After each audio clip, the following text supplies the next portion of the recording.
¿Quiénes cursaron ya la materia?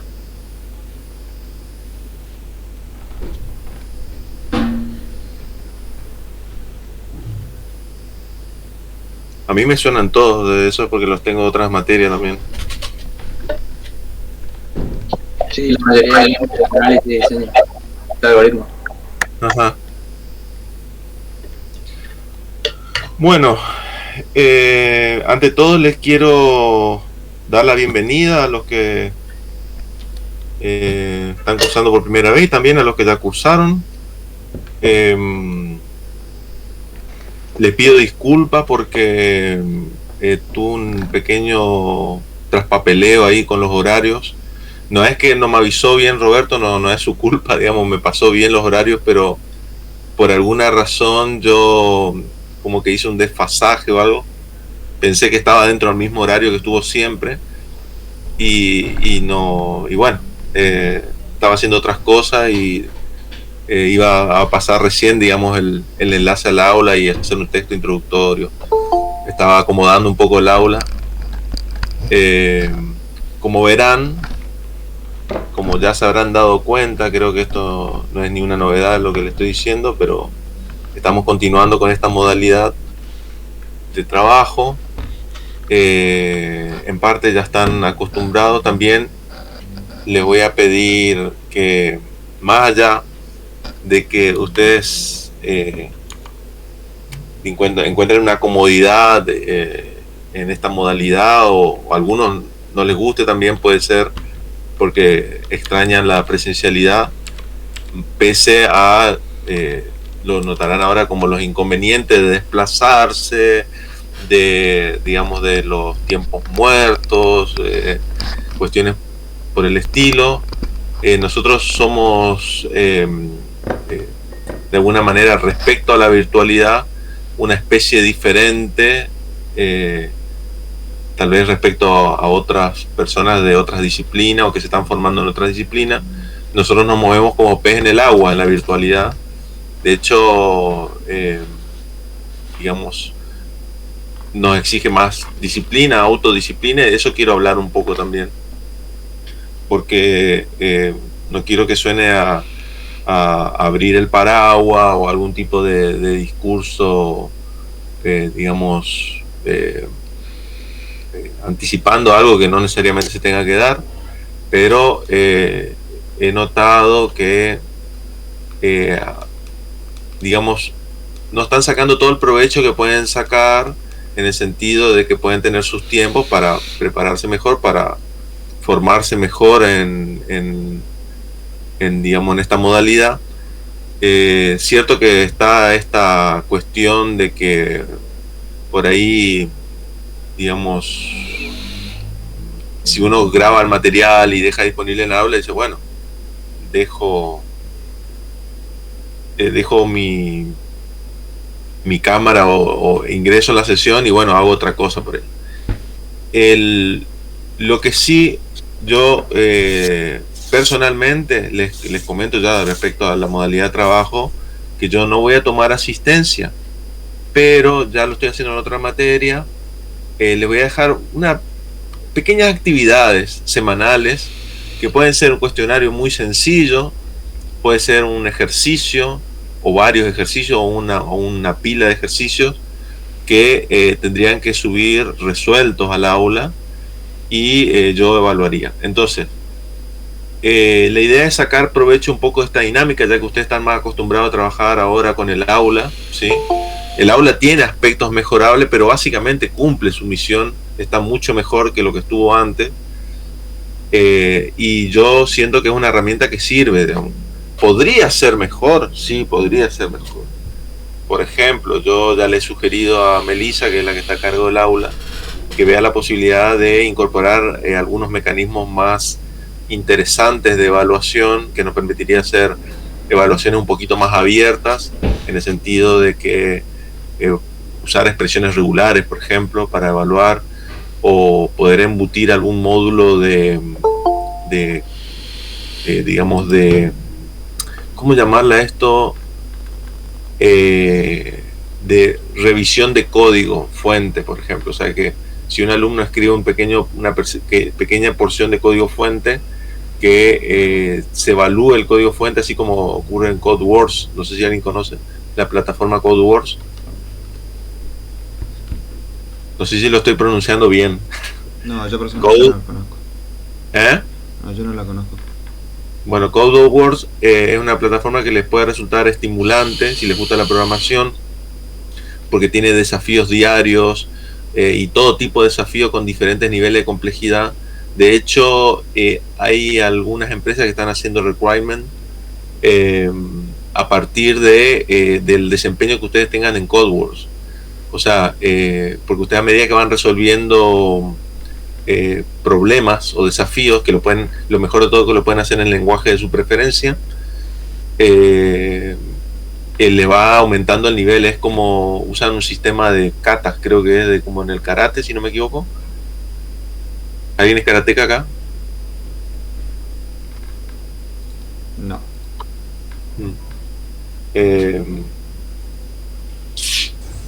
No es para infundirle miedo a sus compañeros, pero si lo son, pueden aportar desde ese lugar.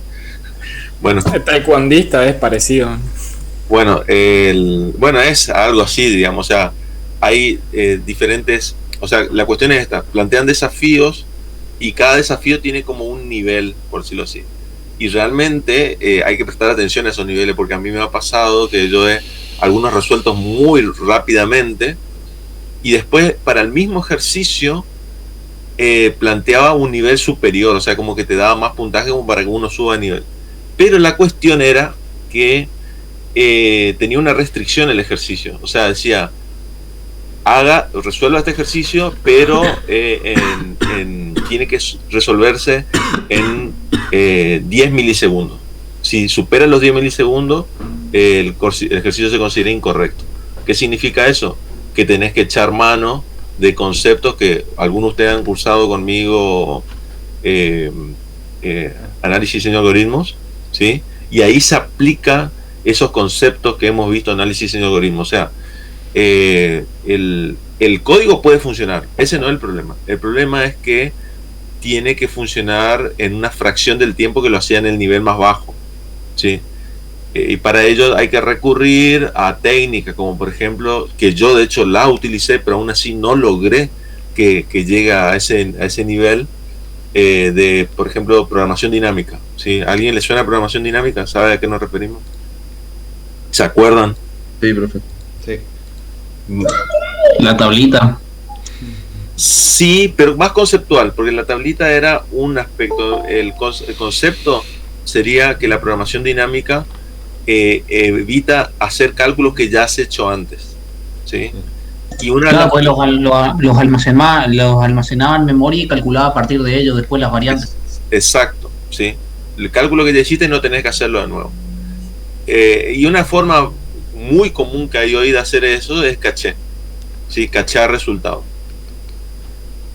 Que se usa más en programación recursiva y todo eso. O sea, un valor que ya antes de entrar a la parte recursiva preguntas si no está almacenado ese valor para los parámetros presentados. Les recomiendo que realmente, porque cada vez más se está viendo que los que evalúan, hay dos aspectos que evalúan, ya ni siquiera tanto se fijan en el trabajo que uno hizo previamente, ¿sí? Y después está la otra opción, o sea, ustedes van a hacer lo que contraten también, o sea, está esa opción. O sea, no solo que pensar solamente en dar con la talla para acceder a un determinado trabajo, sino también generar su propio espacio de innovación, de emprendimiento, lo que sea. Pero les cuento nomás que respecto a lo que es la pericia, ¿sí? Que hoy se evalúa mucho eso, se están dando test, directamente le dan un problema para que resuelvan, y ese problema no solo se limita a lo técnico, sino yo veo que tal vez estos test les faltaría un poquito más la dimensión social. O sea, involucrarlo a tres, por ejemplo, agruparlo de 3 en 3 a los que están aspirando a un cargo y ver cómo se comportan en un equipo, ¿sí? Eso es algo que las empresas están desatendiendo por ahora. Ellos están evaluando más la dimensión individual y después se encuentra con, oh sorpresa, digamos, es un erizo. ¿Sí? Este programador es un erizo. Es muy bueno, pero o sea, ¿qué pasa con Messi en un equipo disfuncional? ¿Es todo lo bueno que es en el Barcelona o no? Aclaro ya que yo no sé nada de fútbol, así que... pero esto es una generalidad, digamos, ¿sí? Pero hoy lo más desafiante es poder lograr una buena sinergia de equipo para enfrentar los desafíos del desarrollo de software, ¿sí? Y tener la capacidad también de recibir críticas. Si por ejemplo alguien puede criticar algún aspecto, si lo hace bien intencionadamente y en un sentido digamos de hacer una contribución positiva, digamos constructiva, siempre debería ser bien recibido, ¿no? Y después hay cuestiones opinables, ¿sí? No, a veces hay formas que son solo formas, digamos, realmente no hacen a la mejora o a la mejora en la eficiencia.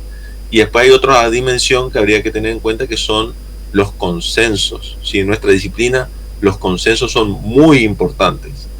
¿Dónde se ven la importancia de los consensos? Hacia vuelo pájaro. Si ustedes piensan en nuestra disciplina, ¿en dónde más se ven la importancia de los consensos? En los estándares. Exactamente, ¿sí? Los estándares son trabajos arduos de comisiones de trabajo que trabajan a través del tiempo y siguen un proceso muy estricto respecto al control de la versión de los documentos, el proceso, porque hay etapas donde se hace contribuciones y hay una etapa donde esas contribuciones se unifican, se asientan en un documento, casi como si tuviéramos, o sea, hoy cada vez se hace menos distinción entre lo que es el desarrollo de software y el desarrollo de otros tipos de artefactos como documentación, por ejemplo, o estándares, especificaciones.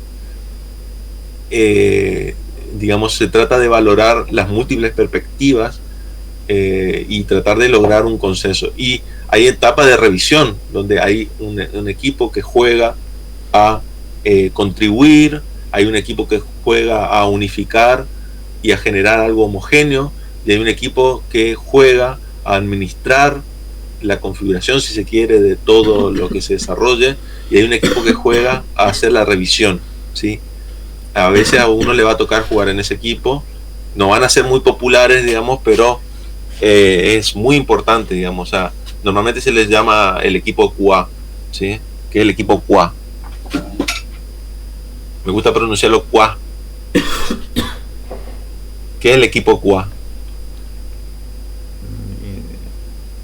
El que revisa la calidad de los proyectos, ¿puede ser? ¿Algo así? Bien. Sí, exactamente. Sí. ¿Y qué entendemos por calidad? Perdón, esto es algo para distendernos un poco nomás, no es específica. Ahora van a ver cuando nos metamos de vuelta en autómata, van a decir, ¿para qué digo todo eso? Pero bueno, ¿qué entenderíamos por QA? ¿Alguna idea si tienen qué se hace?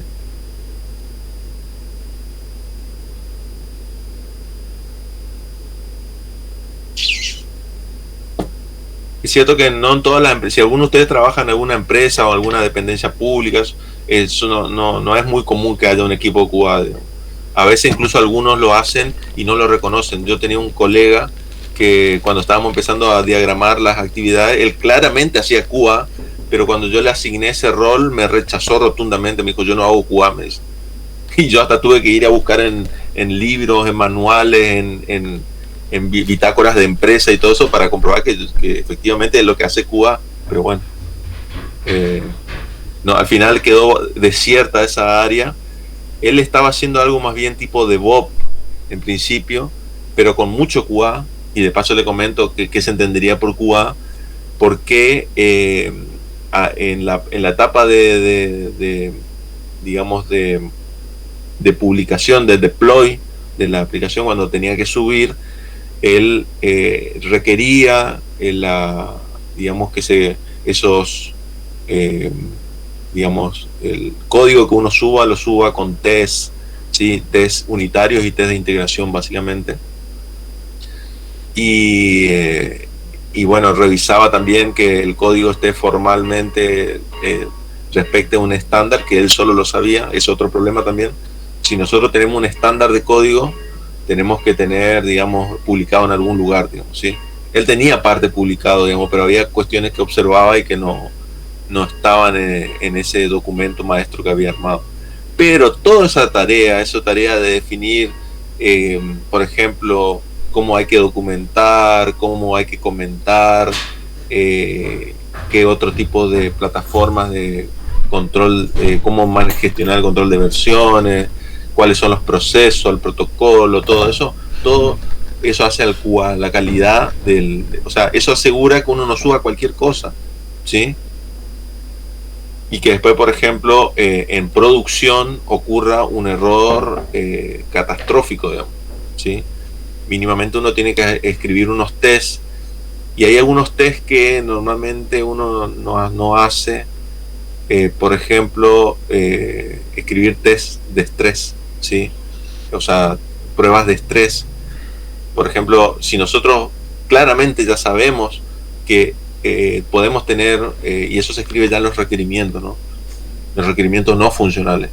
Si nosotros podemos anticipar, pero eso no es culpa del programador, eso lo tiene que saber el director de proyecto. O sea, el programador a veces no tiene por qué saber que su programa va a estar sometido a 50.000 visitas en un rango de 1 minuto, digamos, ¿sí?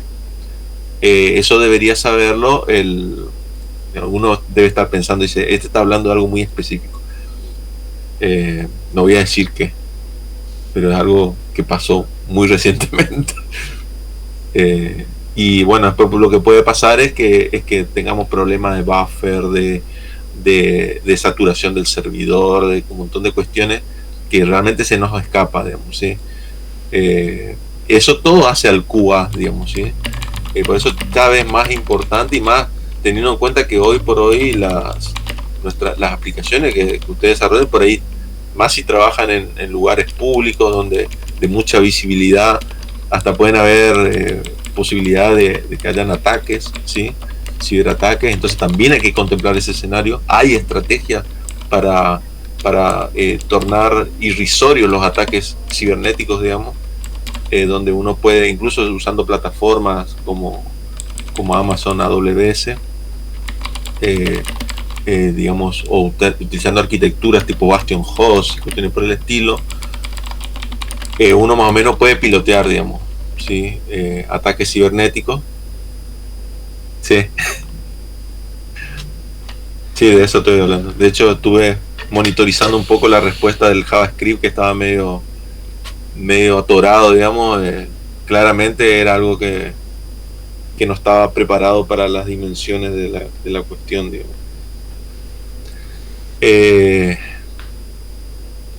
Pero bueno, a más de uno nos habrá pasado, bueno, no sé si alguna vez ustedes programaron, pero programaron y publicaban en algún servidor, digamos, son cosas que pasan, digamos. A mí me ha pasado y no había tampoco la masividad que hay hoy, digamos, del uso de servicios online y eso.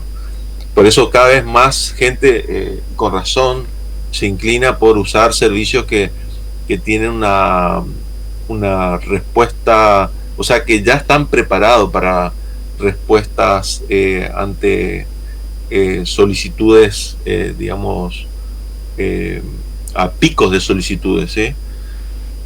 Por eso hay gente que directamente, una vez tomamos con un amigo un curso así de startup, y lo primero que recomendaban cuando uno desarrolla una aplicación, la primera recomendación que daban era que no pierdas el interés de la gente en tu app o lo que sea que estés haciendo por problemas de infraestructura. Entonces recomendaban directamente que uno contrate un servicio tipo Amazon y que de alguna manera tenga un colchón económico. O sea, tenés que estar dispuesto a soportar un desembolso inicial, porque el éxito cuesta, digamos. O sea, el éxito puede ser doloroso. hay gente que han tenido una saturación de solicitudes por un interés repentino, por algo fortuito a veces, por una viralización de una app o un videojuego que estuvieran haciendo, y de repente tuvieron, eso es muy común, sí, es muy común. A veces uno subestima el interés en lo que estemos desarrollando. Y hay que prepararse, ¿sí? A veces es mejor, digamos, asumir que podés quedarte debiéndole $1.000 a Amazon, con la posibilidad de alguna manera de ir en la búsqueda después de un inversor y decirle, che, mirá el éxito que tiene mi app, pero tengo acá una factura, ¿me ayudas a pagarla? Digamos, en ese sentido la infraestructura no es algo para menospreciar, digamos. Y eso en parte puede ser, no sé, digo, porque la verdad que se manejó todo así un poquito oculto, el tema este que pasó con las vacunas, del turno de las vacunas. Yo descreo que haya sido un hacker, como dijeron, porque un hacker además no se va a tomar la molestia de quedar en anonimato, o sea, va a poner un lindo mensaje ahí para el mundo diciendo yo fui. Además muy fácil hackear las páginas del gobierno, digamos, o sea, no, la verdad que nos han hackeado, cuando yo estuve trabajando en el gobierno, hemos sufrido ataques así. Una vez sufríamos un ataque de Corea del Sur, y no nos daban, o sea, no nos dieron respiro directamente, estuvieron unas horas bombardeándonos así el servidor y tuvimos que esperar que pase directamente, pero eran otros tiempos. Y fue sorpresivo porque teníamos solicitudes muy bajas, ¿sí? Muy bajas, y la verdad que eso realmente fue sorpresivo. No, la gente no consumía mucho servicio en esa época. Hoy sí, uno pone en las redes sociales o difunde por algún canal de noticias, algo así, enseguida se puede abarrotar de peticiones a algún servicio.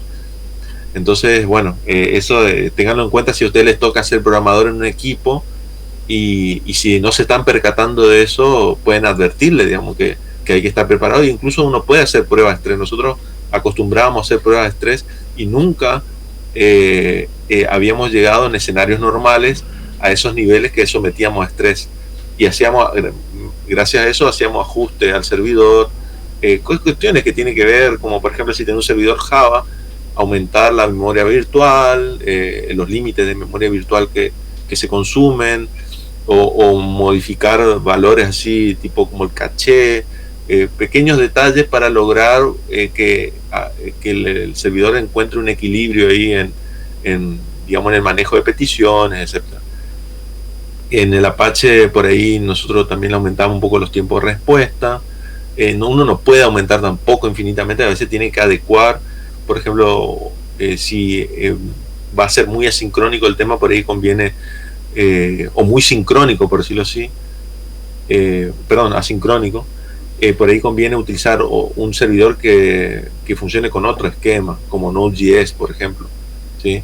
Que funciona más con otro modelo, digamos, de peticiones respecto a Apache. Así que un poco, bueno, quería hablar un poco de esto, en general de la disciplina, y concretamente respecto a esta materia, en autómatas. Lo que vamos a hacer es trabajar algunos conceptos que por ahí uno puede verlos un poco distantes de la práctica cotidiana a priori, ¿sí? Pero ya veremos que no, porque hay un concepto que vamos a trabajarlo muchísimo en esta materia. Tal vez ya lo han trabajado en otra materia. Entonces les quiero hacer un sondeo mínimo, que es, ¿están acostumbrados a trabajar con máquinas de estado? ¿Sí? O mínimamente saben cómo programar una máquina de estado, cómo lo harían, o qué utilidades le darían.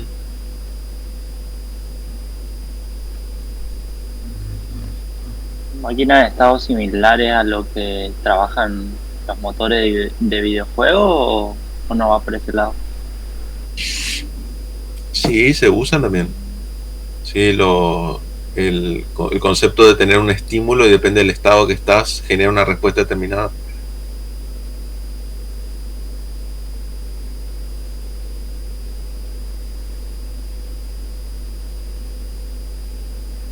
Sí, más que eso, no. ¿Cómo programa? En los videojuegos, por ejemplo, dame un ejemplo. En los videojuegos, ¿cómo especificás el estado? ¿Entendés a qué me refiero con cómo especificás? No. O sea, por ejemplo, son pares de valores o gráficamente con nodos y enlaces. Son nodos, sí. Bueno. Normalmente para el tema de animaciones, Unreal Engine y Unity trabajan con nodos así para conectar las animaciones y pasar de un estado a otro, depende del input del usuario, digamos. Exacto, tal cual, es eso y no otra cosa que eso. Claramente vas a tener máquinas de estados, el concepto es el mismo, ¿sí? El concepto es, por ejemplo, o sea, dando ese ejemplo justamente de los videojuegos, no es lo mismo que vos presiones saltar, ¿sí? Este es el mejor ejemplo que te puedo dar, porque este es un tópico que es típico de los que desarrollan videojuegos. Cuando empiezan, todos preguntan lo mismo, dice, ¿cómo hago esto? Bueno, y el ejemplo es el doble salto. El doble salto es básicamente, digamos, es una acción que va a diferir de acuerdo al estado en el que se encuentra el personaje. Si el personaje está sobre piso y uno presiona la tecla salto, tenés estado sobre el piso, acción, salto. Resultado va a ser un salto, ¿sí? A partir de la posición donde se encuentra. Ahora, si no tenés doble salto, ¿qué va a pasar cuando presionás salto y no estás sobre el piso? No, en algunos casos no pasa nada, ¿no es cierto? ¿Sí?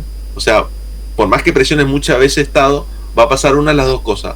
O va a almacenar todas las veces que presionaste estado en un buffer y lo va a ejecutar después secuencialmente, lo cual no sería bueno, digamos. O directamente va a ignorar esa acción, ¿sí? O sea, el resultado de eso va a ser volver al estado que estaba o la no acción directamente. Ahora, en el escenario de un doble salto, acá interrúmpame si se están perdiendo, ¿sí? En un escenario de doble salto, lo que tendríamos es, si uno está en el piso, presiona salto, salta. Pero si está en el aire y presiona salto, da un salto a partir de la base donde se encuentra en el aire, ¿sí? O sea, uno escribe una elipsis, ¿sí? Un movimiento elíptico simulando el efecto de la gravedad y el desplazamiento, ¿sí? O sea, no es un movimiento rectilíneo, sino que es un movimiento elíptico, ¿sí? Por la suma de la influencia de la gravedad y la conservación del momento del desplazamiento, ¿sí? Eso es la física básicamente. Pero en un escenario donde el videojuego programan el doble salto, la diferencia es que ahí vamos a tener en cuenta el estado, o sea, está en el aire, y la acción, salto. Y a partir de ese momento, no importa dónde se encuentre, va a pegar un salto más, o sea, va a describir una nueva curva, conservando los momentos que ya traían y sumando la altura necesaria, la trayectoria sería, ¿sí? Entonces, ahí podemos ver claramente que una máquina de estado no solamente tiene en cuenta, en este caso hablando de videojuegos, de programar las acciones del personaje, no solo toma en cuenta la acción, podemos decir estímulo o podemos decir entrada también, ¿sí? Podemos, indistinto, o sea, cada máquina de estado va a tener su propia semántica, ¿sí? En el caso de videojuegos, en vez de hablar de entrada o evento, vamos a hablar de acción, ¿sí? Sería un estímulo, porque, por ejemplo, uno puede entender la acción por presionar una tecla, pero también podemos tener videojuegos donde, como ocurría con Kinect, y lástima que fue una moda, porque la verdad que todavía tendríamos mucho juego para para la redundancia, ¿no? Para sacar provecho de estos dispositivos variados que hubo en un tiempo y se pusieron de moda. Ahora se perdió todo eso. De hecho, ya ni sé si los videojuegos de celulares priorizan tanto el acelerómetro y el giroscopio. Hace rato no juego videojuegos de acción o de arcade en celulares, pero yo juego videojuegos, juego bastante, aunque no tengo tiempo de nada, igual juego. Y veo que hay mucha preponderancia, o se volvió al gamepad, al joystick, lo cual me parece perfecto. A mí me encanta el gamepad y soy un fetichista respecto a los gamepad. Sí, extraño el gamepad de Super Nintendo, por ejemplo.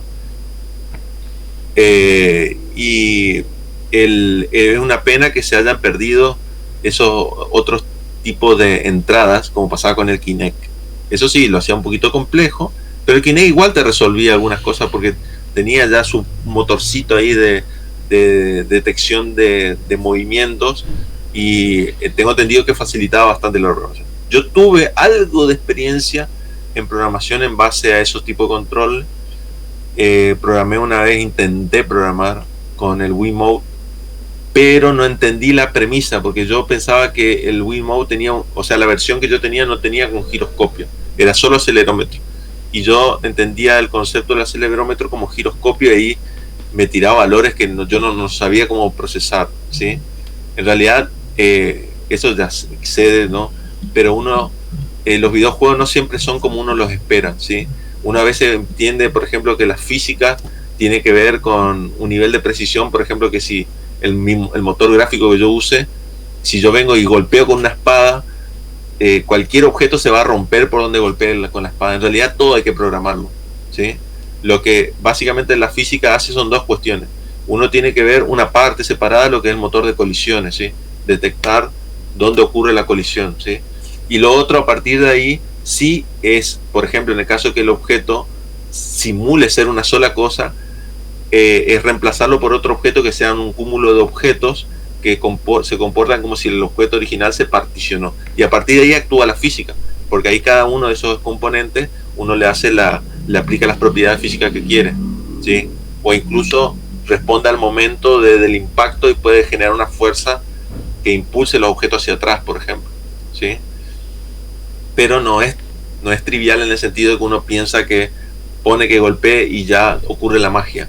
No, es como que uno tiene que programar en qué secuencia pasa eso, y ahí también actúan los motores de estado, ¿sí?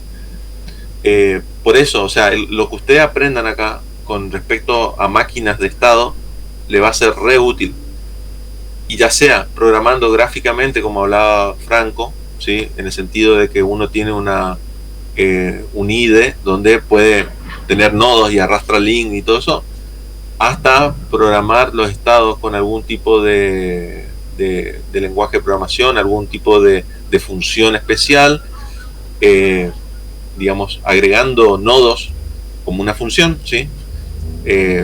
Ahí lo que va a tener es muy parecido como cuando uno programa listas, ¿no? Definir de qué nodo a qué nodo va, ¿sí? O sea, establecer un vínculo a través de una función, y programar las acciones tanto en el vínculo como en el propio estado, ¿sí? Ahí vamos a ver después que hay dos tipos de máquinas básicas, ¿sí? Tenemos máquinas que son con salida asociada a estado, por ejemplo, que donde la salida se produce, o sea, sería la respuesta en realidad de la máquina, se produce cuando cambiamos de estado, ¿sí? En el estado destino vamos a tener la respuesta, ¿sí? O sea, cuando se arribe al estado, ahí se genera la respuesta. También se puede tener asociada a la propia transición, o sea, a la propia función que provoca el cambio de un estado al otro. Es bueno que ustedes se acostumbren porque yo les voy a presentar dos nociones, pero ustedes no se queden solo con la versión gráfica, ¿sí? Que por ahí después si ustedes solo se quedan con la versión gráfica, pues vamos a tener básicamente tres representaciones. Hay una representación formal, una representación tabular, ¿sí? Basada en tablas, que es otra forma de representar máquinas de estado, ¿sí?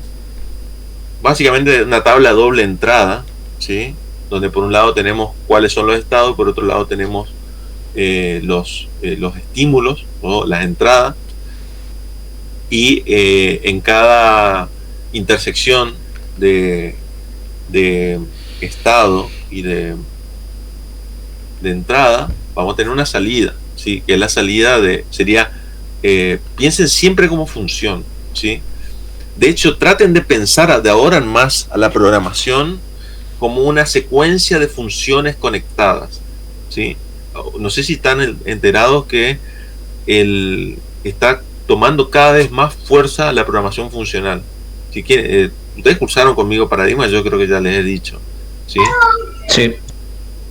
Pero traten, aunque ustedes trabajen con objetos, presten especial atención al tipo de retorno, ¿sí? Denle mucha atención a eso, ¿sí? Incluso si un método no tiene una salida, ustedes pueden darle una salida para acostumbrarse a tratar a los métodos como funciones, ¿sí?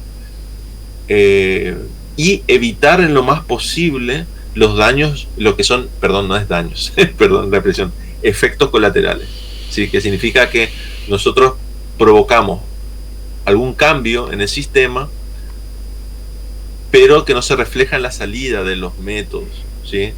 O sea, nosotros invocamos un método y ese método provoca un cambio en el estado del sistema, pero no tenemos una salida que nos diga qué pasó, ¿sí? Y por ahí es útil porque también ayuda desde el punto de vista del testing, ¿sí? Tener salidas. Aunque hay manera de testear igual si no hay salida, no se preocupen por eso. Pero sí está bueno incorporar un poco la visión de la programación funcional de ahora en más, porque está tomando cada vez más fuerza, ¿sí? Y esto tiene que ver con lo que hemos hablado en Paradigmas, que tiene que ver con el artículo de No Silver Bullet, ¿se acuerdan?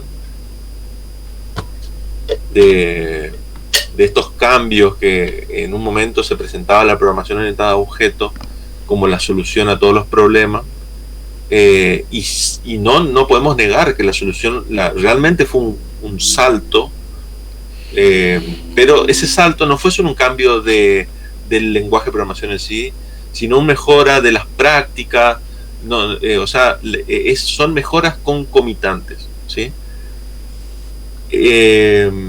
Entonces, de alguna manera, lo que vamos a ver acá tiene una componente importante de programación, pero no es el objetivo de esta materia, ¿sí? Varios de los temas que nosotros vemos en esta materia tienen impacto en otras partes de la carrera, ¿sí? Pero el objetivo de esta materia está más orientado a sentar las bases para comprender a los compiladores, ¿sí? No solo a los compiladores como máquinas, porque básicamente los compiladores son máquinas de estados también, sino también los lenguajes de programación. Nosotros habíamos visto Paradigma del lenguaje de programación, pero ahora vamos a trabajar en sí sobre cómo se especifica un lenguaje de programación, y ya les adelanto que nos vamos a quedar con un tipo de representación que corresponde más con los lenguajes imperativos, ¿sí? Pero acá quiero hacer una aclaración.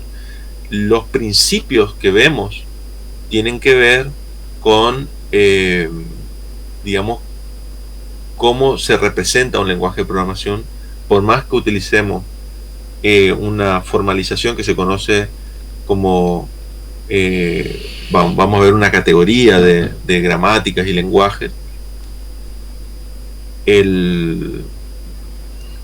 Lo que sí vamos a tener es una especie de idea de lo que es la sintaxis, ¿sí? Aspectos sintácticos de los lenguajes. En ese sentido,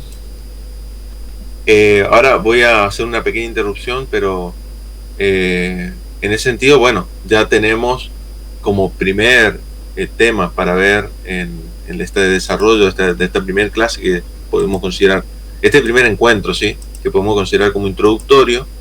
Vamos a ver algunos conceptos claves respecto a esta materia de autómatas y lenguajes formales. Pero como lo dice el nombre de la materia, lo que más vamos a ver en esta materia es la formalidad, ¿sí? Matemática, ¿sí? Porque estos son formalizaciones matemáticas que se traducen en axiomas, demostraciones. O sea, en esta materia igual no somos demasiado formales como para demuestre por inducción, que en algunos libros figura así, como un ejercicio para que ustedes prueben determinadas propiedades, pero sí lo que vamos a ver más que nada son las propiedades. Esto, recordemos que esto no es una carrera de computación formal ni de matemática, porque en matemática sí se podría ver autómatas y cómo derivar propiedades y generar nuevas propiedades, así como si estuviéramos trabajando en física teórica. Nosotros somos ingeniería, ¿sí? Ingeniería en informática encima. Entonces vemos un poquito más la aplicación, ¿sí? De todas estas teorías, de esta formalización.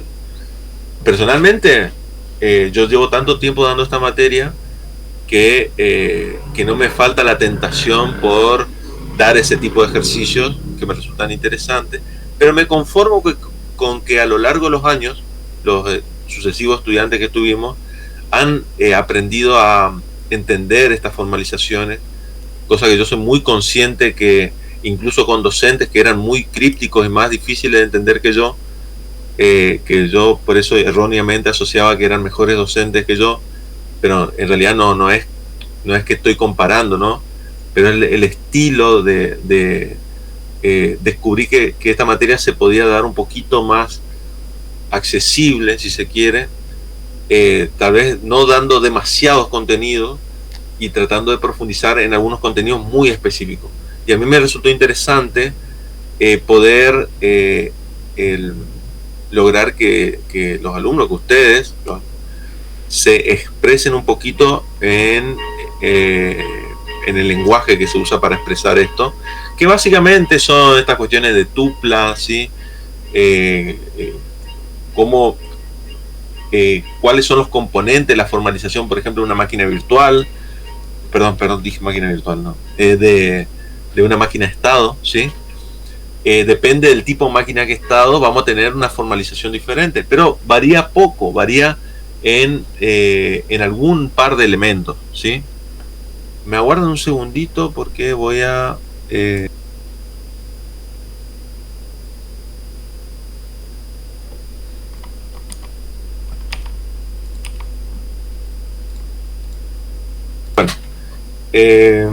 entonces, bueno, yo no sé lo que le quiero decir entonces en resumen, dos cuestiones básicas.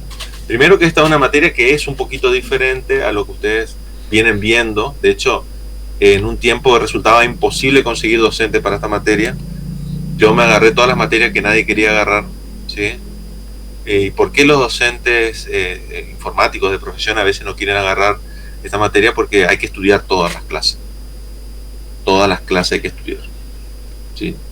Incluso con los años que yo llevo, creo que ya llevo como 10 años dando esta materia,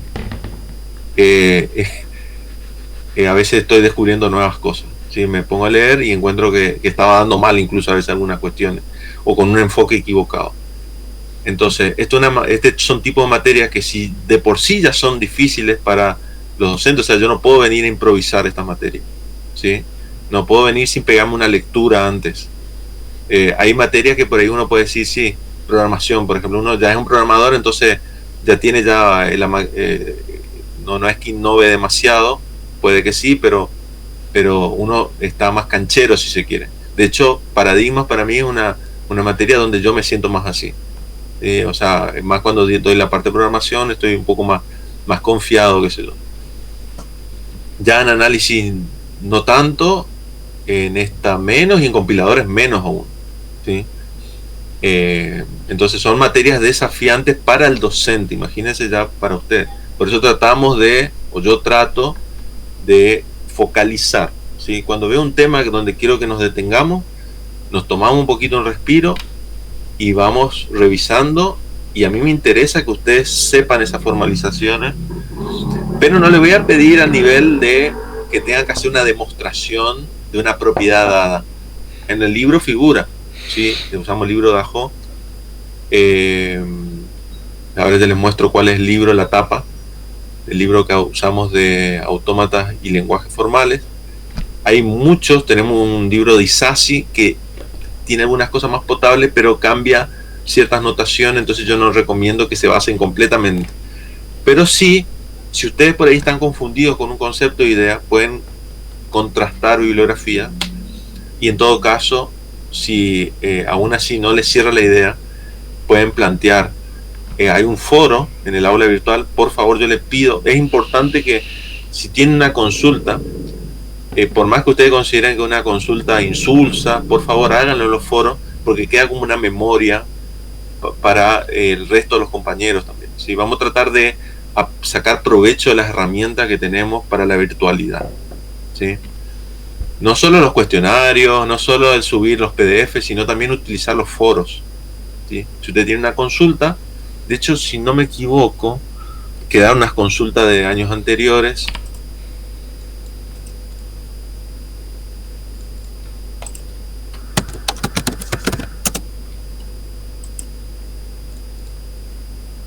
Vamos a ver.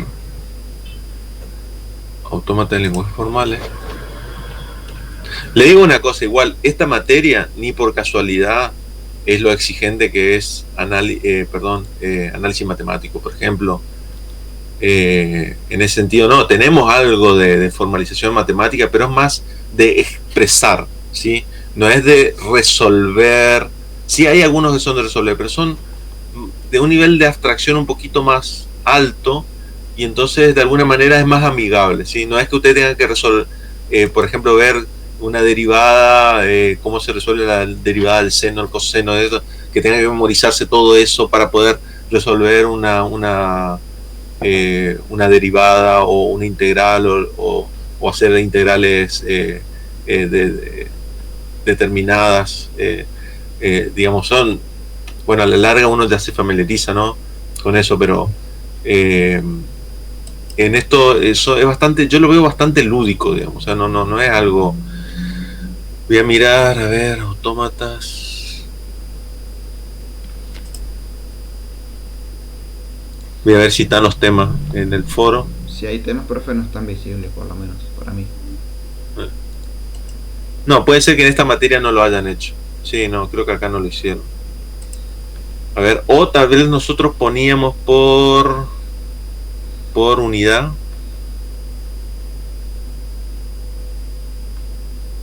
Sí, yo tenía por unidad. Eso, por eso no aparecen.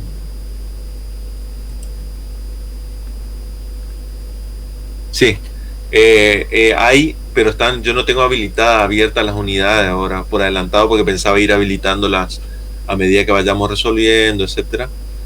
Pero sí, por cada unidad yo ponía el año pasado empecé a trabajar así.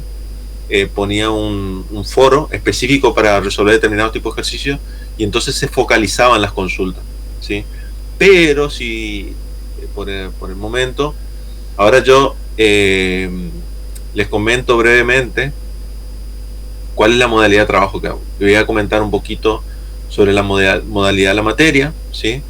Esta materia, en tanto sigamos con esta situación de pandemia, etcétera, yo no la voy a hacer promocional, ¿sí? Va a ser regularizable, y vamos a regularizar con el esquema tradicional, digamos, o sea, con 2 exámenes aprobados, o sea, tienen que aprobar los exámenes. La instancia evaluativa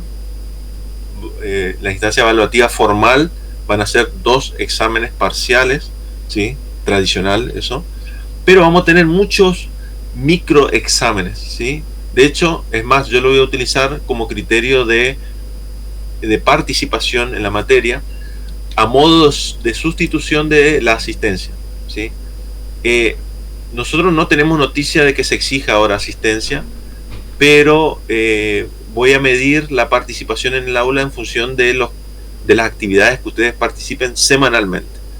Cierto es que hay actividades que demandan mucho más de mi parte para ser elaboradas, entonces no siempre van a haber actividades, entre comillas, más elaboradas, pero sí al menos un cuestionario con algunas pocas preguntas de repaso para que ustedes tengan fresco algunos temas, van a ver toda la semana. Ustedes no se preocupen si, de hecho es hasta mejor, entre comillas, responder mal, porque ahí le va a aparecer una nota o algún comentario sobre por qué está mal.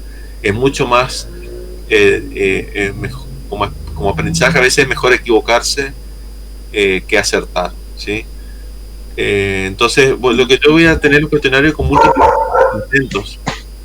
O sea, básicamente lo que está diciendo que van a ser cuestionarios de tipo diagnóstico nomás, no van a incluir en la nota. Sí, es más autodiagnóstico, para que ustedes mismos puedan autoevaluarse. Son de múltiples intentos, entonces ustedes hasta pueden fallar a propósito si quieren para ver qué pasa. Y bueno, algunos eventualmente en los exámenes formales van a aparecer tal vez las mismas preguntas, ¿sí? Ahí funciona ya como un juego de la memoria, ¿sí? Pero no está mal. Yo tengo una crisis lo cual no está mal. Lo único que no me gusta, la dimensión que no me gusta de la crisis que yo tengo, es que me hace pensar mal de ustedes, digamos, ¿sí? Yo digo, bueno, hacen trampa, copian, qué sé yo, y a mí no me gusta pensar eso. A veces prefiero pensar que es simplemente una coincidencia porque estudiaron juntos, lo que sea. Por contrapartida, eso me obliga a mí a pensar distintos recursos, distintas estrategias para que yo de alguna manera tenga como una... Esto se parece mucho al gato Schrödinger, digamos, o sea, yo no puedo ver qué pasa dentro de la caja, digamos, ¿sí? Hay algunos que incluso dicen, no, que los exámenes sean presenciales. ¿Sí? Yo no quiero llegar a esa instancia, o al menos por ahí, puesto que estamos en una especie de modalidad mixta, a lo sumo una vez, por ahí hacer alguna instancia de actividad presencial y por grupos separados, ¿sí? De alumnos. Por ahí podemos hacer algo así, pero vamos a trabajar mayoritariamente en modalidad virtual con los recursos del aula, ¿sí?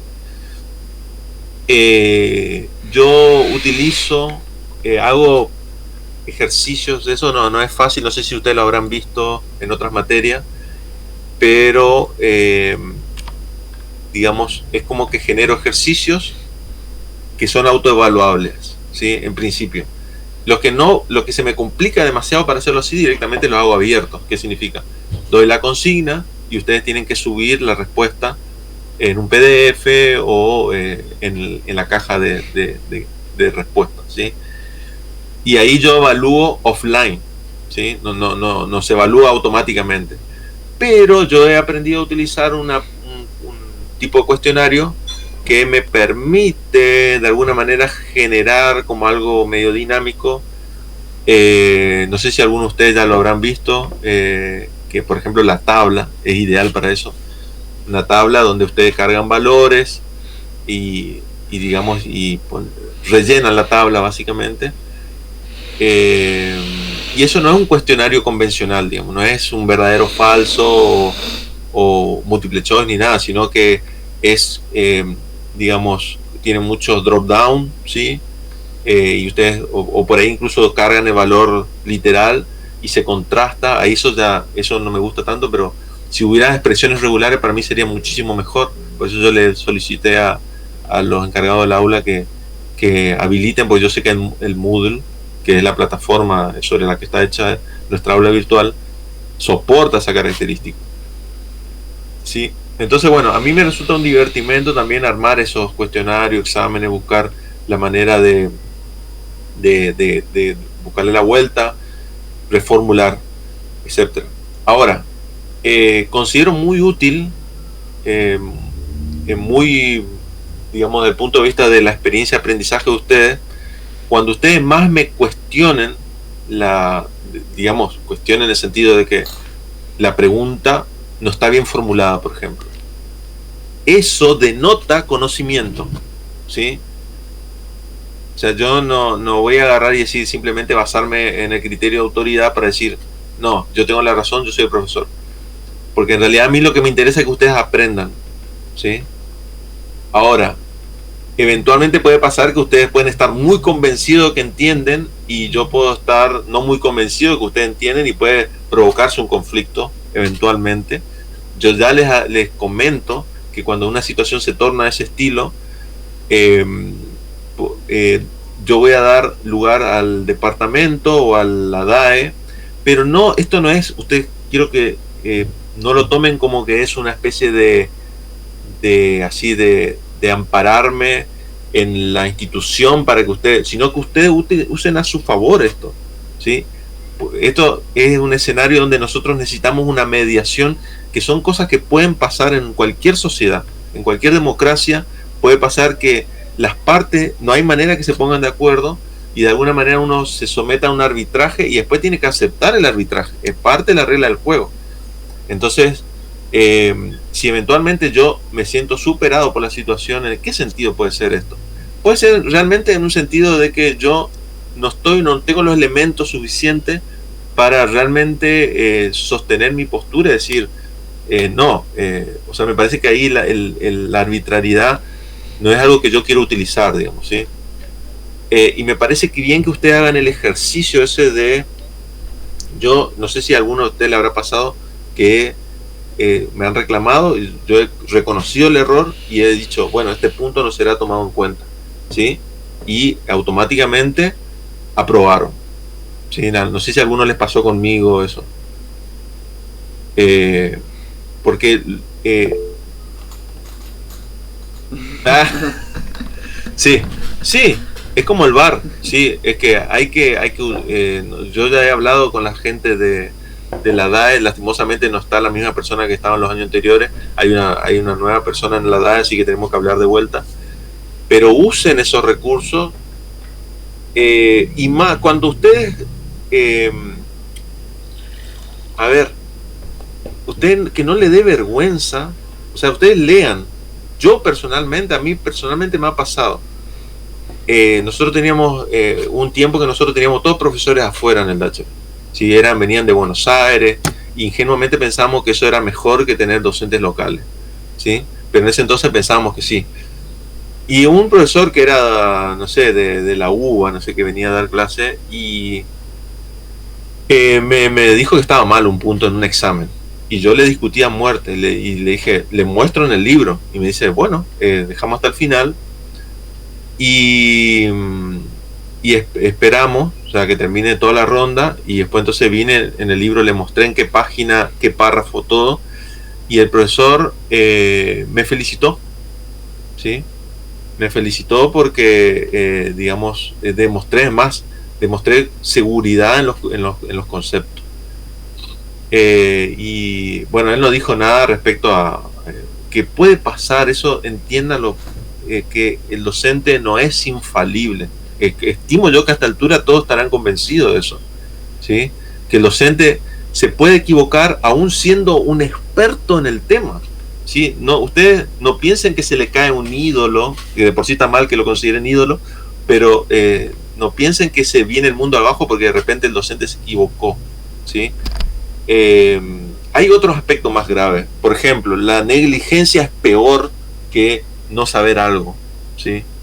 La negligencia de no preparar las clases, de no preparar materiales, ahí sí eso, y después cuestiones actitudinales del docente, sí, que tenga mala predisposición, que no esté dispuesto a dialogar con el alumno, que se cierre, ¿sí? Que se base solamente en la autoridad, sola le preocupe la autoridad, ¿sí? A mí la autoridad no me preocupa, ¿sí?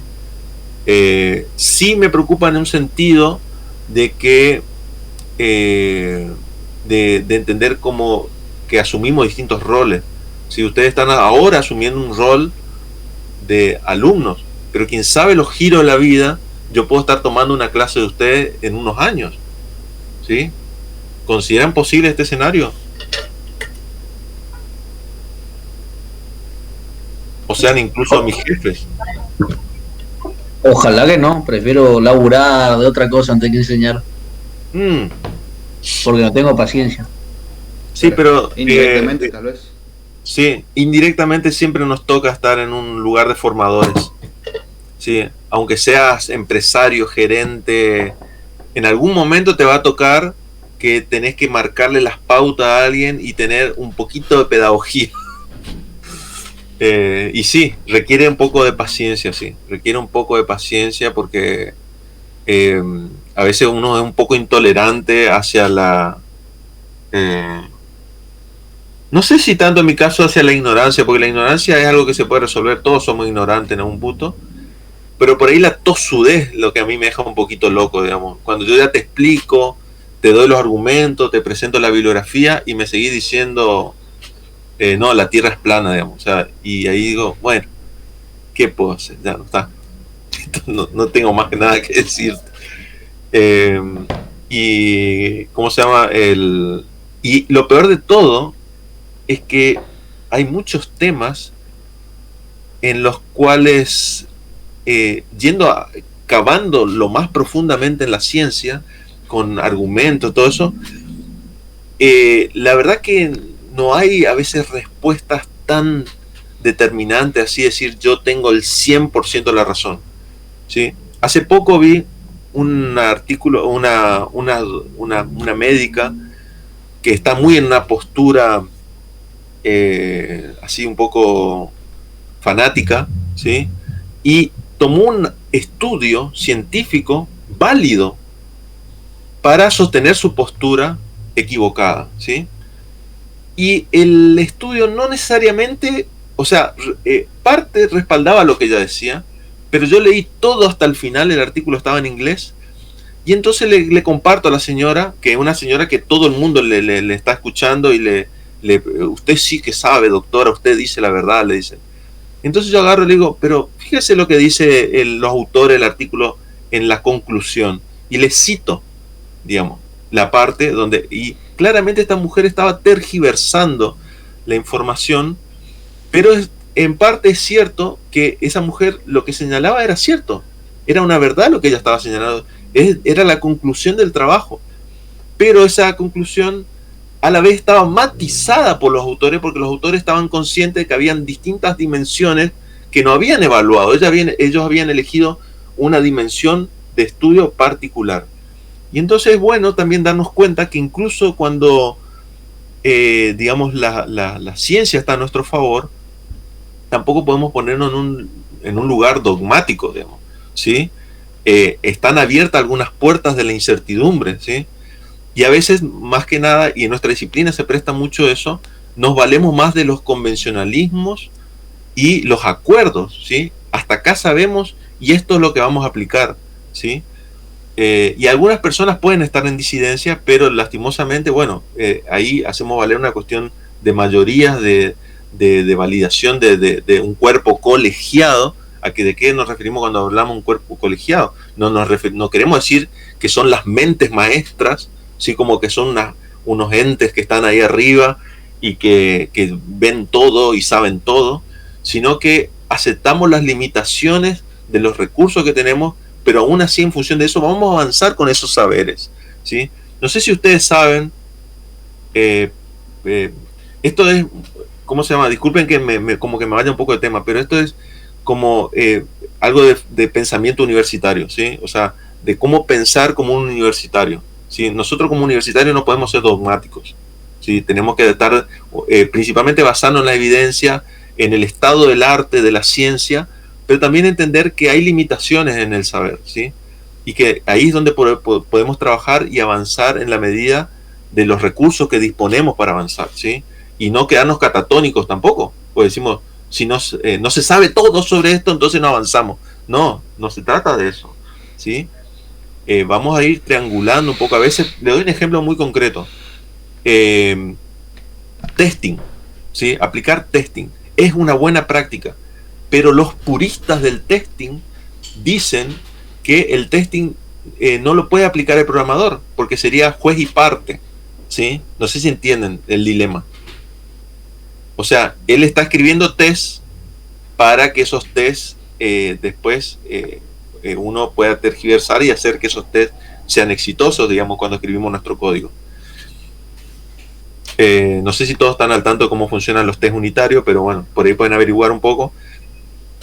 Y lo que decía un experto en testing, pero bastante demasiado purista, digamos, era que sí o sí los tests tienen que ser escritos por unos programadores para el equipo de desarrollo, ¿sí? Y no tienen que formar parte, no tienen que ser las mismas personas. Pero la realidad es que muchas veces tenemos equipos muy limitados y no nos podemos, entre comillas, dar el lujo de tener un equipo dedicado solo a testing, ¿sí? De hecho, les cuento que algo que tal vez ustedes no piensen, no sé si alguno de ustedes trabaja en el Poder Judicial, pero el Poder Judicial tiene un muy buen departamento de informática. Me atrevería a decir que muy superior que incluso que de muchas de las empresas privadas que hay por acá, digamos, prestando servicio al Estado, donde tiene un equipo, no son muchos, son 3 o 4 personas y una egresada del Datchery y uno de la UNAM, que hacen solamente testing. Digamos, si no pasa su etapa, el software no se hace deploy, ¿sí? Y eso es realmente algo que considero admirable. De hecho, tienen una mesa de ayuda, específicamente mesa de ayuda, si se dedica solo a eso. De hecho, el Poder Judicial lo necesita porque es como una mega corporación, tiene como 2.000, 3.000 personales. Sí que es GTI.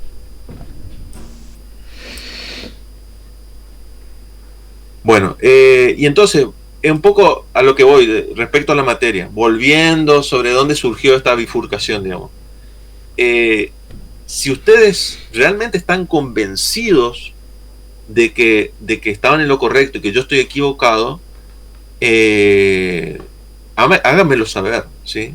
Y si yo aún así no estoy convencido, vamos a recurrir a una mediación con el departamento. Roberto ya está consciente, solo que hasta ahora no logramos. O sea, cuando yo le dije eso, me terminan diciendo algunos de sus compañeros, me dicen, no, está bien.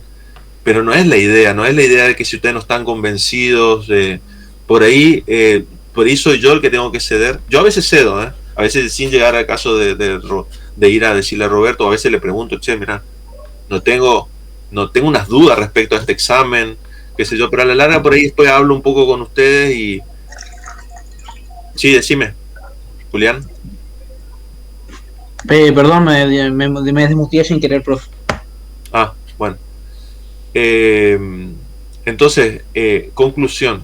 O sea, yo busco que seamos universitarios en este sentido, ¿sí?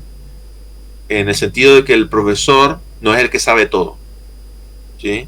Claramente, en este momento exactamente, yo estoy sabiendo más de esta materia que ustedes, ¿no?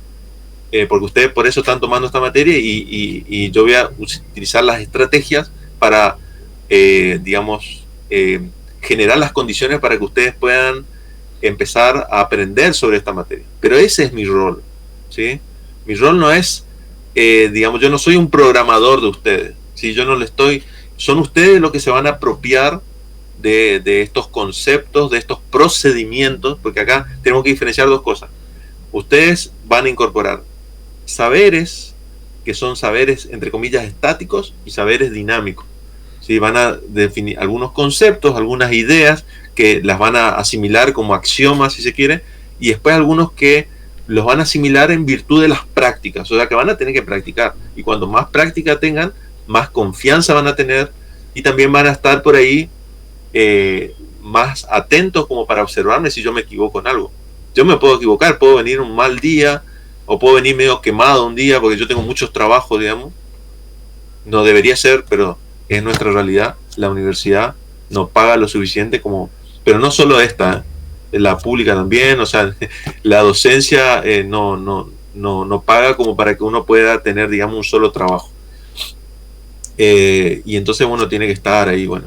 Pero igual estoy yo muy contento con este trabajo, o sea, realmente me gusta trabajar así. Me gusta también me gusta también ver esto cómo ocurren estas eclosiones de estos insights, si se quiere, que ustedes como de repente puff, me di cuenta o ahora entiendo y de repente parece que todo se va acelerando. Siempre que uno está en una situación así, realmente es un placer, digamos, o sea, eso se puede decir que es como ver el surgimiento de la vida, si se quiere, ¿no? La docencia. Pero no, uno es de alguna manera partícipe, pero no tal vez tan necesario, ¿sí? Los principales partícipes de una experiencia de aprendizaje son ustedes, digamos, ¿sí? Y la idea por ahí es que yo por ahí les genera entusiasmo parte, me parece que parte de la docencia tiene que ser eso, generar algo de entusiasmo, digamos. Por eso también le comento esto de que las máquinas de estado es algo que ustedes, si lo asimilan bien, les va a resultar tan natural y tan útil para muchos ambientes. Por ejemplo, hoy está muy popularizado la adición por nodos, ¿sí? Y es básicamente eso. Es también digamos, definir caminos, o sea, eso que ustedes vieron, digamos, camino crítico, todos, no es lo mismo, digamos, pero hay una relación entre bifurcaciones, caminos que se producen en una máquina de estado también. Algunas técnicas que vemos para mejorar las máquinas de estado le van a ser útiles en algún momento. Esas nociones a usted le genera conexiones, por decirlo así, neuronales, que después le van a dar un insight para resolver problemas en el futuro, ¿sí? Tal vez ustedes no la vean más que en esta materia, ¿sí? Pero cuando ustedes se encuentren ante la situación, le va a resultar familiar y van a saber dónde ir a buscar, ¿sí? Y cómo formarse para enfrentar ese tipo de problemas. Entonces, en resumen, respecto a la materia, digamos, yo les insto a que formen, digamos, este tipo de protagonismo en su experiencia de aprendizaje. Yo no sé si han sido instados en otras materias a hacer así, o en la formación inicial, en los primeros años, pero eso es clave para el aprendizaje, porque ahí demuestra que ustedes se están apropiando, no solo están buscando que le den más nota, ¿sí? Sino que también ustedes están reclamando que haya justicia en el reparto de reconocimiento. Si ustedes consideran que se han apropiado ciertos saberes y que el docente no está reconocimiento esa apropiación por parte de ustedes, es justo ese reclamo, ¿sí?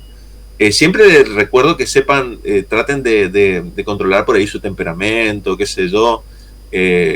Yo también, si ustedes ven que yo me excedo a mi temperamento, también pueden reclamármelo. O sea, somos personas adultas, digamos, o sea, yo veo una relación par a par, y la cuestión que lo único que hace que yo esté en mi posición, ustedes estén, es una cuestión de roles, ¿sí? Es un juego de roles. Así que traten de tener esa noción, no se intimiden por la cuestión de la autoridad, por decir, yo soy el que pone la nota, ¿sí? A usted le va a tocar intercambiar roles. Por ejemplo, si ustedes se van a QA, ustedes van a ser como los profesores, entre comillas, porque los programadores como que le dan los trabajos prácticos y ustedes se ponen ahí, bueno, sacan la virome roja, ¿sí? No, este no es la plantilla que utilizamos para los web services, ¿sí? No escribiste los tests, sería recomendable que use los tests así, digamos, ¿sí? Entonces, bueno, a veces hay eso, siempre se van a encontrar en uno u otro lugar, digamos, ¿sí? Entonces, así, digamos, esto es una buena práctica, porque los equipos ágiles se configuran de esta manera también. Ahora, me gustaría organizar esta materia como Scrum, pero bueno, ya es mucho pedir. Tal vez en los próximos años logre, pero el esquema Scrum también es interesante. Nosotros podemos tener una especie de Kanban. ¿Sí? ¿Conoce Kanban? La metodología Kanban. No. Básicamente lo que es una especie de digamos, de listado de actividades pendientes, y después otro listado donde se están poniendo las actividades que se están haciendo ahora, quién las está haciendo, y así de alguna manera se tiene un flujo de trabajo, ¿sí? Yo por ahora no le encuentro la vuelta para usar esto en las cátedras, ¿sí? Pero sí hay algunas ideas que se pueden utilizar, ¿sí? Y así también les da una idea a ustedes de que cómo vamos progresando en la materia, ¿sí? Me gustaría tener algo así, pero sería organizar el aula como si fuera un equipo ágil, pero tal vez lo haga en próximos años, ¿sí? Ahora, de hecho, voy a empezar un curso de posgrado que tiene algo que ver con eso, y la persona que lo da también utiliza esas técnicas de equipos ágiles en sus clases, ¿sí? Y eso sería muy, muy bueno, que yo lo voy a hablar igual con Roberto, para empezar gradualmente. Estamos nosotros cambiando muchas cosas en la carrera, ¿sí? Y después hay otro tema también, que por ahí yo voy a poner un examen de esto, una actividad de esto que tiene que ver con las rúbricas. No sé si escucharon hablar de rúbricas. No. La rúbrica es como una forma de evaluación, pero es con un criterio donde primero los criterios se acuerdan con los alumnos. O sea, hay una rúbrica que es participativa con los alumnos. Entonces hay un ejercicio del alumno donde la evaluación no es algo críptico, no es algo esotérico, que solo cómo nos evalúan los docentes, ¿sí? Entonces, cuando uno aprende a entender cómo se produce la evaluación, también entiende cuáles son los aspectos que más tiene que trabajar en su aprendizaje.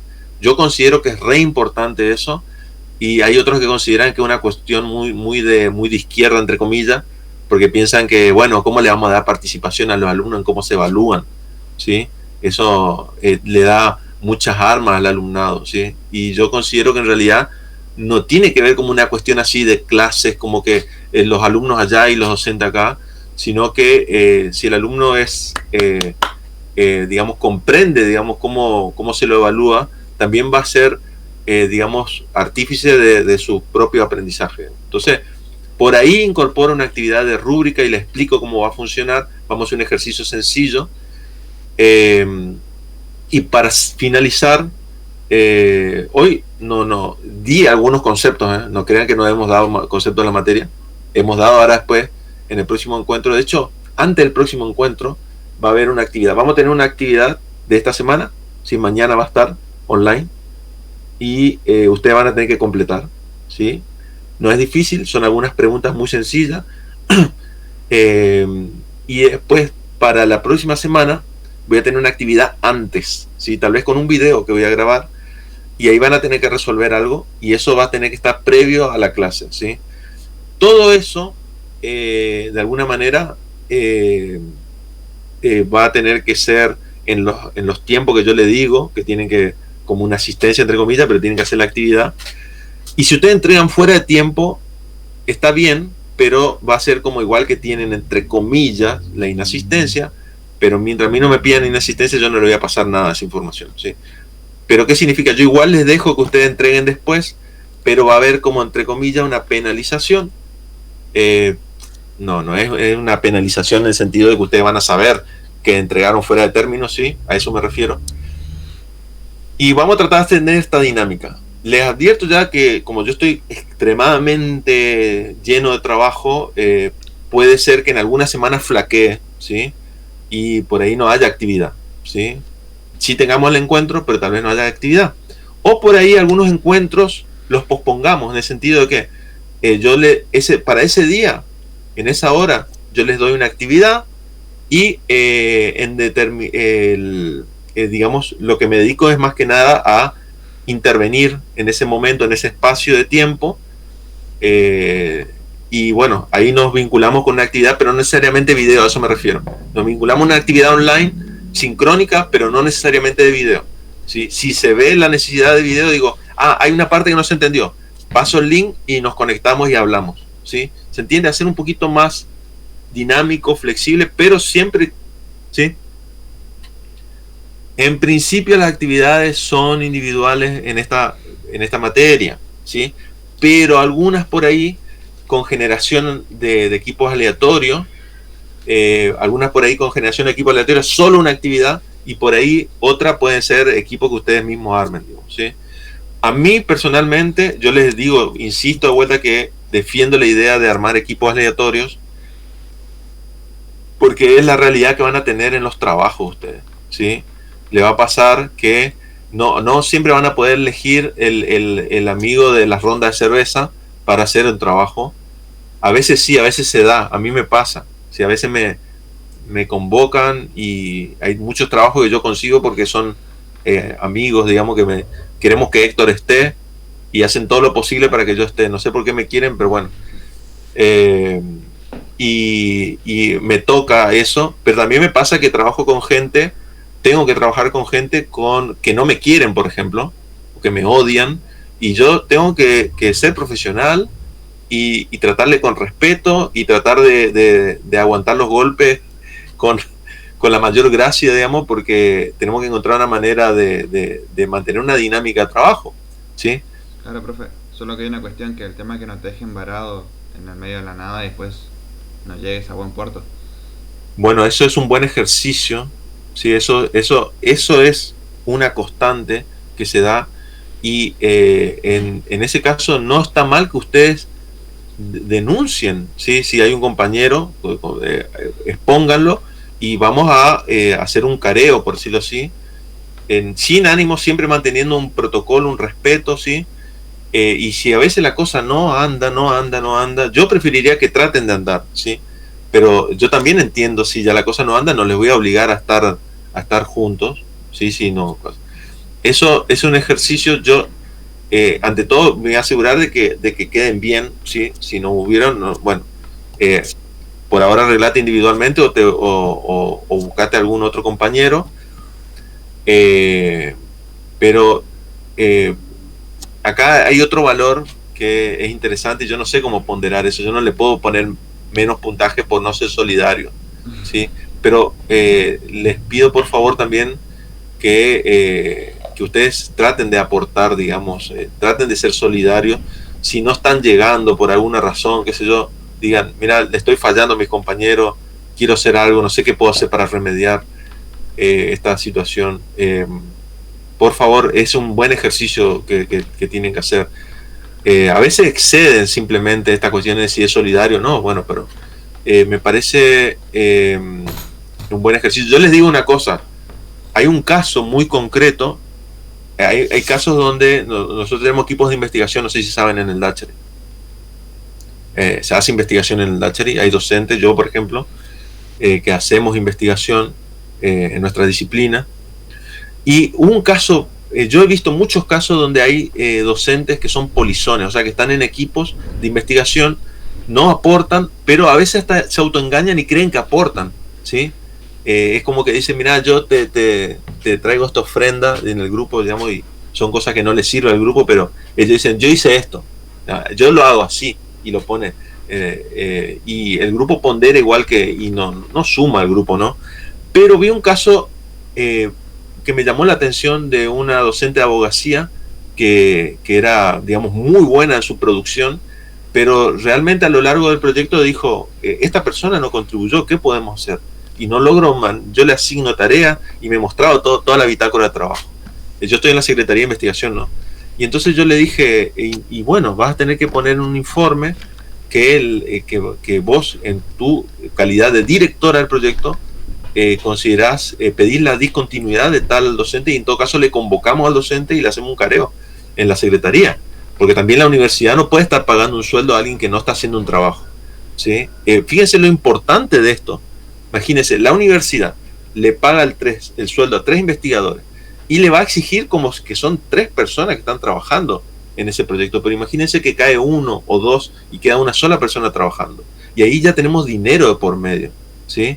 La universidad invierte y pide algo a cambio, ¿sí? Pero el equipo puede rendir poco porque hay una persona sobrecargada, ¿sí? Yo le he visto eso en la administración pública también. He visto personas que prácticamente se murieron de estrés porque el resto no trabajaba nada y esa persona focalizaba todo el trabajo en su cuerpo, por decirlo así, ¿sí? Entonces es importante también desarrollar este sentido, no solamente decir, bueno, encontré a alguien que él trabaja, yo me quedo pancho, porque esa persona se puede estar estresando, puede estar trabajando, o sea, hay que tener un sentido de empatía, de humanidad, y decir, bueno, yo soy medio, y si por ahí son medio torpes, entre comillas, digo torpe, reconozcan, bueno, yo no soy muy bueno en esto, pero quiero ayudar, por ejemplo, te escribo por lo menos el paper, deja que yo escriba y vos haces, si querés, los experimentos, o te ayudo a formatear, o te reviso el texto, o sea, ofrézcanse a algo en lo que se sientan competentes, en todo caso revisen, ¿sí? Pero bueno, eso sería un poquito, tratar de mejorar esas dinámicas. Vamos a tener una dinámica un poco variada, y por último, ya lo mencioné, ¿sí? Para cerrar, vamos a tener actividades toda la semana, esa es la idea, ¿sí? Estén atentos a las novedades, le van a aparecer. Y cuando ustedes vean que hay un cuestionario, una actividad, fíjense por favor en los tiempos, en los plazos que tienen. Si no digan, bueno, ahí lo resuelvo después, o no asuman que el plazo va a ser exactamente antes o después del encuentro que tengamos de la hora asignada. ¿sí? La hora asignada es un espacio que nosotros básicamente tenemos para concertar los encuentros. Fuera de eso, tenemos recomendado no programar encuentros porque le podemos afectar la cursada de otras materias, ¿sí? Pero puede no necesariamente haber un video, o yo me estoy inclinando más por hacer videos cortos para que ustedes puedan tener como insumo. Por otra parte, hay un playlist, si no me equivoco, que ya lo tengo del año pasado, que igual les voy a poner a disposición para que ustedes puedan revisar, pero digamos es muy largo, son videos largos de 2-3 horas o varios videos de 1 hora y cosas así, y yo me inclino más por hacer algunos videos cortitos de algunos temas muy puntuales. Por ejemplo, cómo resuelvo una máquina, ¿sí?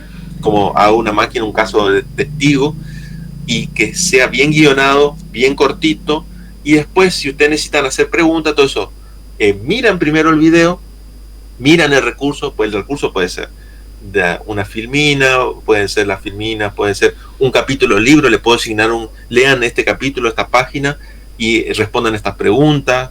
Ese tipo de dinámica, vamos a inclinarnos más por eso a la otra dinámica de tener largas sesiones de videoconferencia como fue esto. O sea, esto puede haber eventualmente, hacer un encuentro, una puesta en común, ¿sí? Pero que no sea toda la materia esta única dinámica, ¿sí? Porque no estaríamos sacando provecho del montón de herramientas que tenemos en la virtualidad, ¿sí? Y esto va a ser un cambio, porque esto, cuando vayamos a la presencialidad, esto se va a mantener, ¿sí? ¿En qué sentido se va a mantener? Que los docentes vamos a empezar a echar manos de más recursos para mejorar la experiencia de aprendizaje de ustedes, ¿sí? ¿Alguna pregunta? Y cerramos ya el encuentro de hoy. Personalmente no. Bueno, mañana tal vez, o voy a tratar de en un rato tal vez subir una actividad ya. Entonces ya es importante que todos participen, que se involucren y respondan, porque en función de eso vamos a medir la participación en la materia de usted. No hay actualmente una función, yo le voy a pedir a Melissa por ahí a ver si podemos tener un indicador de participación de la materia, en vez de tener el famoso 75% de asistencia, tener una especie de construir un indicador de cómo participan en las actividades, ¿no? O sea, a lo largo pero para eso nosotros también tenemos que cumplir eso de tener toda la semana una actividad, y yo voy a tratar de cumplir eso. Ya le digo, le pido disculpas antemano si eventualmente me caigo por estrés o lo que sea, por ahí no llego, digamos. Hoy, por ejemplo, yo suelo tener jaquecas, digamos, entonces hoy, digamos, estaba un poquito, pero ahí medio, pero llegué, digamos, o sea, estoy bien, digamos, o sea, no. Pero a veces le digo, o sea, a veces yo tengo unas jaquecas que son incapacitantes directamente, o sea, y yo en todo caso le estaré avisando si no estoy bien, y cuando me mejore, tal vez no tengamos encuentro, pero en cuanto me mejore subo una actividad, ¿sí? O sea, actividad, le aseguro, tengo que estar muy quemado, tengo que agarrarme un COVID y estar ahí todo entubado más o menos para que no suba nada, digamos, o sea, pero si un día me enfermo, al día siguiente voy a subir una actividad o un video grabado. O sea, vamos a tener actividad. Esta flexibilidad es algo que tenemos que sacarle provecho, pero para mejorar radicalmente lo que veníamos teniendo. O sea, así que yo les pido compromiso a ustedes en lo que sería su parte, ¿sí? Tratar de comprometerse lo más posible a entender los temas, ¿sí? Y qué hay que entender de los temas, ¿sí? Yo en eso voy a ser claro, ¿sí?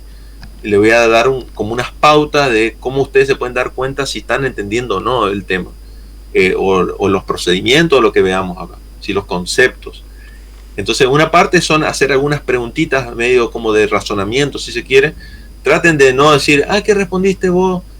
Pueden, o sea, yo no descarto esto de que ustedes conversen con su compañero, o sea, cambien la visión, ¿sí? Si después su respuesta individual está bien, digamos, pero asegúrense que usted realmente no es ¿qué respondiste a esto? Ah, bueno, elijo eso, ¿sí? No es una cuestión de eso, ¿sí? Cambien un poco la visión también traten de que ustedes se sientan que realmente están entendiendo y han asimilado las ideas, o incluso si tienen alguna pregunta o algún cuestionamiento o algo no les cierra los conceptos, usen el foro, que por ahora está el general, ¿sí? Pero después yo voy a habilitar tras cada unidad, voy a habilitar un foro para esa unidad, ¿sí? Lo ideal sería tener un foro por semana, pero es demasiado engorroso por ahora para tener en el aula así. Creo que voy a habilitar por ahí por unidades nomás. Pero bueno, gracias por participar, digamos. Cualquier duda ya pueden escribirme al aula, digamos, o al correo. Así que hasta pronto, y bueno, a lo sumo creo mañana estaría una actividad ahí ya para ir empezando esta dinámica de trabajo. Muchas gracias. Hasta luego, profe. Dale, Hasta luego. profe. Chao, profe. Gracias.